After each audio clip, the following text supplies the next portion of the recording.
Did you know that in Greek mythology, the love story everyone thinks is romantic is actually about kidnapping? The story of Hades and Persephone sounds sweet until you realize what really happened. Persephone was just a teenage girl picking flowers in a meadow when her uncle Hades literally erupted from the ground and dragged her into the underworld. Against her will, she screamed and fought, but nobody could hear her.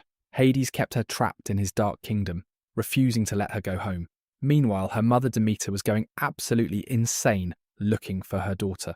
When she found out what happened, she threatened to kill every plant on Earth until Persephone was returned. Zeus finally stepped in with a compromise. Persephone could go home, but she had to spend part of every year with Hades because she'd eaten pomegranate seeds in the underworld.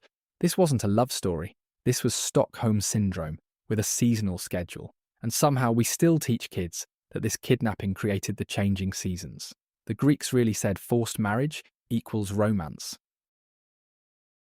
Did you know that in Greek mythology, a goddess spent decades trying to murder her own stepson? Hera was the ultimate evil stepmother, and her target was baby Hercules. See, Zeus cheated on Hera again and had Hercules with a mortal woman, but instead of going after her lying husband, Hera decided to torture an innocent child. When Hercules was just a baby sleeping in his crib, she sent 2 massive poisonous snakes to kill him. But plot twist, baby Hercules strangled them both with his bare hands.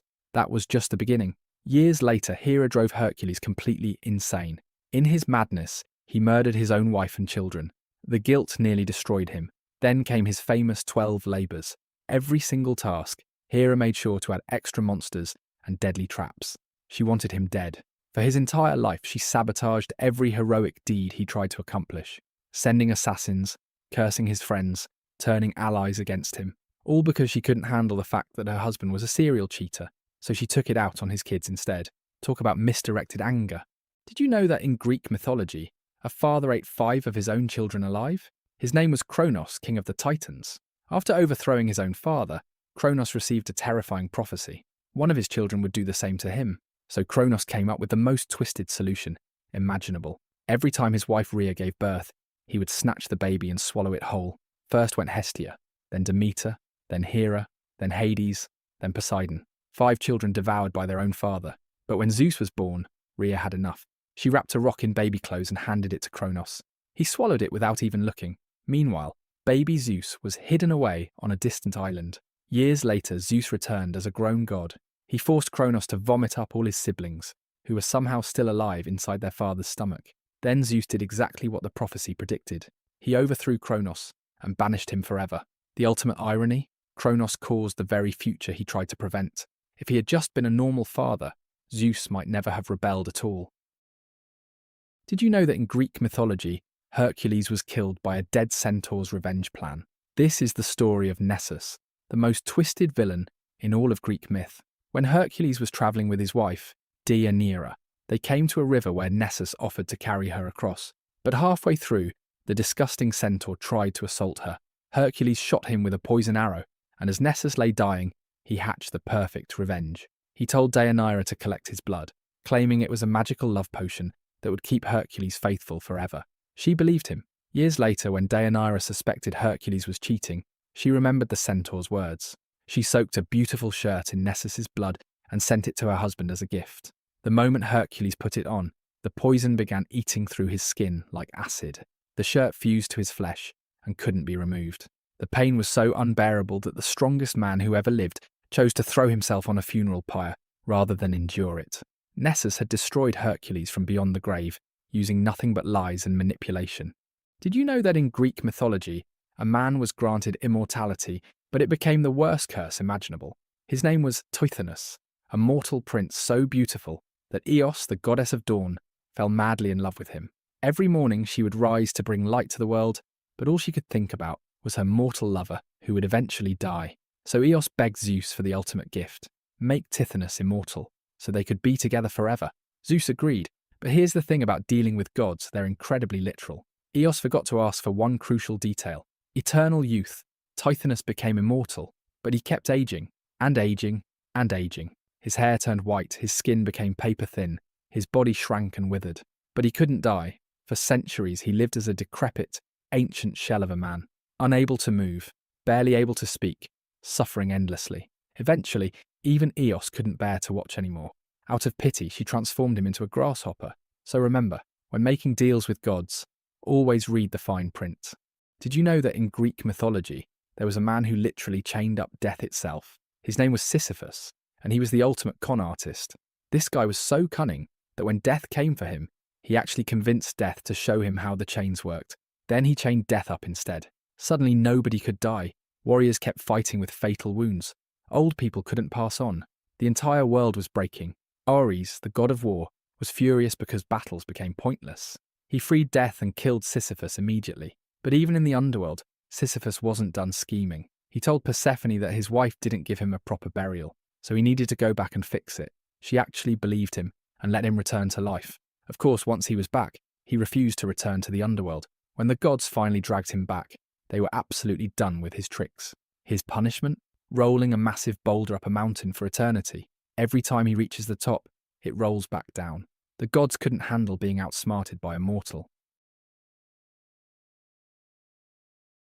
Did you know that in Greek mythology, Helen of Troy literally hatched from an egg? Here's the twisted story behind it. Zeus spotted Queen Leda and decided he had to have her, but instead of approaching her as himself, he transformed into a swan and basically assaulted her. Yeah, you heard that right. A swan. After this disturbing encounter, Leda laid eggs. Actual eggs.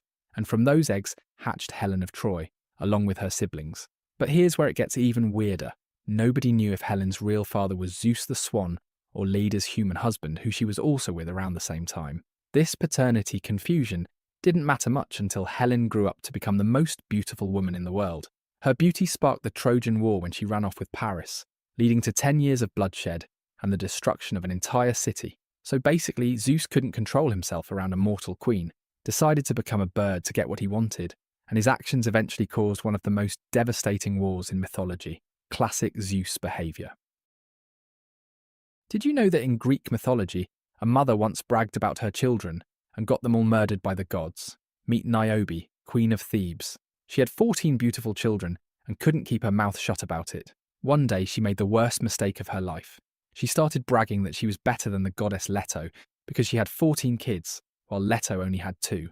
Big mistake. Huge. Those 2 kids. Apollo and Artemis. You know, the gods with the deadly aim and zero chill. Leto was furious. She sent her divine children on a hunting mission, but they weren't hunting animals. Apollo and Artemis systematically hunted down all 14 of Niobe's children. They shot the daughters with arrows while they were peacefully weaving. They killed the sons while they were out hunting. One by one, Niobe watched her children die. The grief was so overwhelming that she turned into a stone statue. But even as stone, she never stopped weeping. The moral: never compare yourself to the Greek gods. Their egos are more fragile than glass, and their revenge is always deadly. Did you know that in Greek mythology, one of the most famous monsters was actually created by victim blaming? Her name was Medusa, and she wasn't born a monster. Medusa was a beautiful priestess who served Athena in her sacred temple. She had devoted her entire life to the goddess of wisdom, but one day Poseidon, the god of the sea, entered the temple. He saw Medusa and decided he wanted her, so he attacked her right there on the holy ground. You'd think Athena would punish her own uncle for this horrific crime, right? Wrong. Instead, Athena blamed Medusa for defiling her temple. The goddess was too weak to challenge a male god, so she took her rage out on the victim. Athena transformed the innocent priestess into a hideous monster with snakes for hair and a gaze that turned people to stone. Medusa became one of the most feared creatures in all of mythology. Meanwhile, Poseidon faced zero consequences for his assault. This is how Greek justice really worked. The powerful gods did whatever they wanted, and the innocent suffered for their crimes. The victim became the monster. Did you know that in Greek mythology, Zeus literally kidnapped a teenage boy to be his personal servant?